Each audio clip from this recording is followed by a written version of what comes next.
Hello friends. तो last video के अंदर हम मौर्य डायनेस्टी को समझ रहे थे। मौर्य डायनेस्टी के अंदर 3 किंग्स या 3 रूलर्स इंपॉर्टेंट है। फर्स्ट है चंद्रगुप्त मौर्य, सेकंड है बिंदुसार और थर्ड आता है अशोक या अशोका। तो चंद्रगुप्त मौर्य के बारे में हमने फर्स्ट वीडियो के अंदर कंप्लीटली समझ लिया है। तो अगर आपने चंद्रगुप्त मौर्य के बारे में आपको पढ़ना है या आपने फर्स्ट वीडियो नहीं देखी तो प्लीज़ उसको देखें। उसके अंदर मैंने आपको डिटेल में चंद्रगुप्त मौर्य महाजनपद को समझा रखा है। इस वीडियो के अंदर हम मौर्य डायनेस्टी के सेकंड रूलर बिंदुसार को समझेंगे। बिंदुसार को समझने से पहले ये जितनी भी इंफॉर्मेशन है जो हमें हिस्ट्री के बारे में बताती है वो सारी कैसे मिलती है, तो वो हमारे लिए इम्पोर्टेंट है। तो हिस्ट्री के बारे में जो हमें इंफॉर्मेशन मिलती है, क्योंकि उस समय कोई टेलीविज़न, रेडियो, मोबाइल ये सब कुछ तो थे नहीं, तो उस समय जो हमें इंफॉर्मेशन मिलती है वो सारी इंफॉर्मेशन या तो किसी बुक से मिलती है या इंस्क्रिप्शन रिकॉर्ड से, बोल सकते हैं कि रिकॉर्ड से मिलती है। ठीक है, बुक्स मतलब क्या हो गया, ग्रंथ। जो बुक्स होती है जो कोई राइटर्स लिख देते हैं उन राजा के बारे में, उनसे मिल जाती है। या सेकंड आता है इंस्क्रिप्शन, या यूँ बोल सकते हैं इसको रिकॉर्ड्स। मतलब क्या होता था कि पहले के टाइम पे जो राजा लोग होते थे अपनी बातें या अपनी कोई भी चीज़ें, कोई वॉर हो गया, लड़ाई हो गई, उसके बारे में क्या करते थे, पत्थर के ऊपर, स्टोन या पत्थर होता है उसके ऊपर अपनी बात या इंफॉर्मेशन लिख देते थे। तो सारी इंफॉर्मेशन जो होती थी, हमें पत्थर के ऊपर जो इंफॉर्मेशन या कोई बात लिखी होती थी उसे बोलते हैं इंस्क्रिप्शन। इसको हिंदी में बोलते हैं अभिलेख या शिलालेख। तो सीधा कह सकते हैं जो इंफॉर्मेशन है वो मेनली हमें 2 टाइप से मिलती है। फर्स्ट किसी बुक से और सेकंड इंस्क्रिप्शन से। अब बिंदुसार को पढ़ते हैं। बिंदुसार जो है वो चंद्रगुप्त मौर्य का क्या है, बेटा। चंद्रगुप्त मौर्य जो है उसका सनी जो है, जो सन है उसी का नाम क्या है, बिंदुसार। तो बिंदुसार, एक बात तो ये हो गई कि चंद्रगुप्त मौर्य का ये बेटा है और राजा का बेटा राजा बनता है तो ये उत्तराधिकारी भी हो गया। तो ये क्या हो गया, सक्सेसर भी हो गया। ये उत्तराधिकारी या सक्सेसर, तो सक्सेसर भी कौन हो जाएगा, बिंदुसार। राजा का बेटा राजा बनता है तो बिंदुसार बेटा है चंद्रगुप्त मौर्य का, इसलिए ये उत्तराधिकारी भी हो गया किसका, मौर्य डायनेस्टी का। ठीक है, समझ गए second point, first point sorry. Next point आता है इसमें कि बिंदुसार जो होता है उसके अलग अलग नाम मिलते हैं। बिंदुसार जो है उसके अलग अलग नाम मिलते हैं। ग्रीक ऑथर जो होते हैं, ग्रीक ऑथर्स जो होते हैं वो इसको कहते हैं अमित्रोचेटस। क्या बोलते हैं, तो याद रखें नाम, अमित्रोचेटस। ठीक है, अगला वायु पुराण। वायु पुराण एक बुक है। वायु पुराण में इसका नाम मिलता है, वायु पुराण में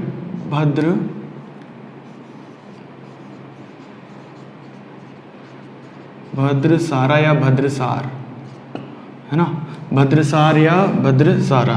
और लास्ट तीसरा आता है इसका नाम जैन टेक्स्ट, मतलब जैन ग्रंथ। जैन ग्रंथ में इसका नाम मिलता है सिंहसेन।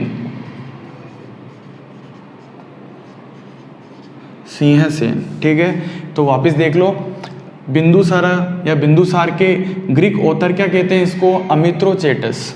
वायु पुराण में इसका नाम मिलता है, बुक है, वायु पुराण में इसका नाम मिलता है भद्रासार या भद्रसार।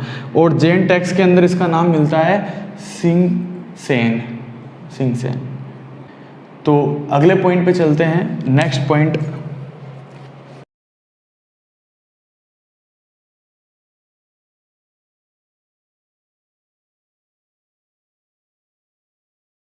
बिंदुसार के टाइम पे ही एक जगह है तक्षशिला, है ना, तक्षशिला।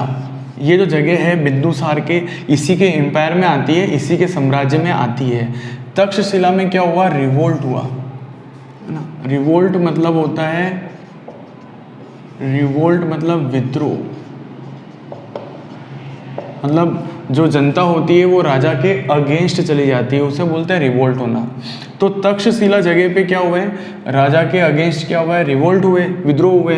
तो राजा को ये बात अच्छी नहीं लगेगी, राजा को ये बात बिल्कुल भी अच्छी नहीं लगेगी। तो राजा क्या करेगा, इन रिवोल्ट्स को, विद्रोह को दबाने के लिए, कुचलने के लिए, ख़त्म करने के लिए क्या करता है, कुछ ना कुछ करेगा। तो सबसे पहले बिंदुसार क्या करता है, अपने बेटे को भेजता है जिसका नाम था अशोक, अशोक या अशोका, ठीक है, अशोक या अशोका। तो सबसे पहले तो भेजता है अशोक को, तो इसको रिवोल्ट को क्या करेगा, क्रश करना है इसे।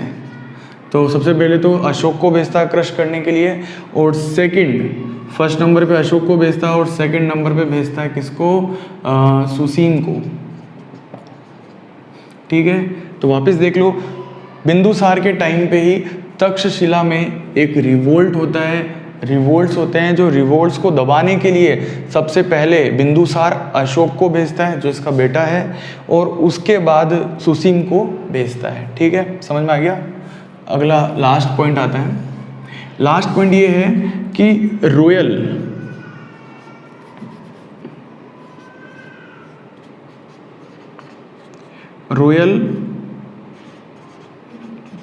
कोर्ट ऑफ बिंदुसार,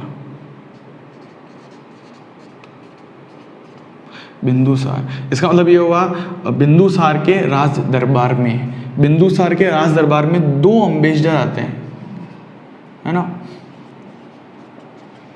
2 क्या आते हैं, अम्बेसडर, राजदूत। एक का नाम है, फर्स्ट का नाम है डायमेकस, फर्स्ट का नाम है डायमेकस और सेकंड का नाम क्या है, तो डायोनीसियस,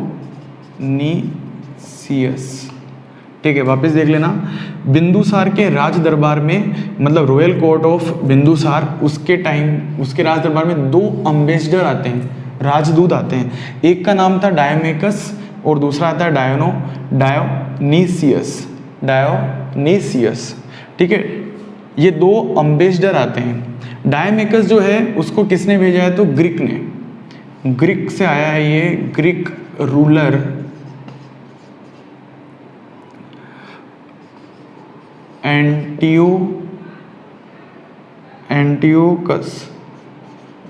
एंटियोकस, इसने तो भेजा है, ग्रीक रूलर एंटियोकस ने तो किसको भेजा है, डायमेकस को। कहाँ पर भेजा है, तो रॉयल कोर्ट ऑफ बिंदुसार में।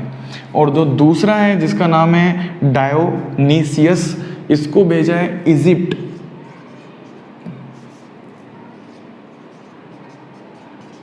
इजिप्ट का जो रूलर है, इजिप्ट के रूलर ने भेजा है जिसका नाम है फिलाडेल्फस, ठीक है। वापस लास्ट पॉइंट को देख लेते हैं कि royal court of Bindusara, Bindusara के राज दरबार में 2 अम्बेसडर थे, एक का नाम था डायमेकस और दूसरे का नाम था डायोनीसियस। डायमेकस जो भेजा था वो किसने भेजा था, तो ग्रीक रूलर ने भेजा था, ग्रीक रूलर एंटियोकस ने भेजा था, और डायोनीसियस जो था वो इजिप्ट रूलर फिलाडेल्फस ने भेजा था। ग्रीक कंट्री का नाम है, ग्रीक कंट्री का नाम है, वहाँ का जो राजा है एंटियोकस, और इजिप्ट भी एक कंट्री का नाम है, वहाँ का राजा कौन है, फिला। अब बिंदुसार को रिटर्न फॉर्म में समझ लेते हैं। तो फर्स्ट पॉइंट हमने पढ़ा था कि बिंदुसार जो है वो सन है और सक्सेसर है, मतलब कि बेटा है और उत्तराधिकारी है किसका, चंद्रगुप्त मौर्य का, ठीक है। ये पढ़ा था हमने अभी कि जो बिंदुसार है वो क्या है, सन भी है और सक्सेसर भी है, पुत्र है, और पुत्र है तो उत्तराधिकारी भी होगा किसका, चंद्रगुप्त मौर्य का, ठीक है। सेकंड पॉइंट था हमारा जो ग्रीक ऑथर्स, मतलब ग्रीक कंट्री है उसके जो ऑथर्स है, जो लेखक हैं, वो वो बिंदुसार को क्या कहते हैं, अमित्रोचेटस, ठीक है।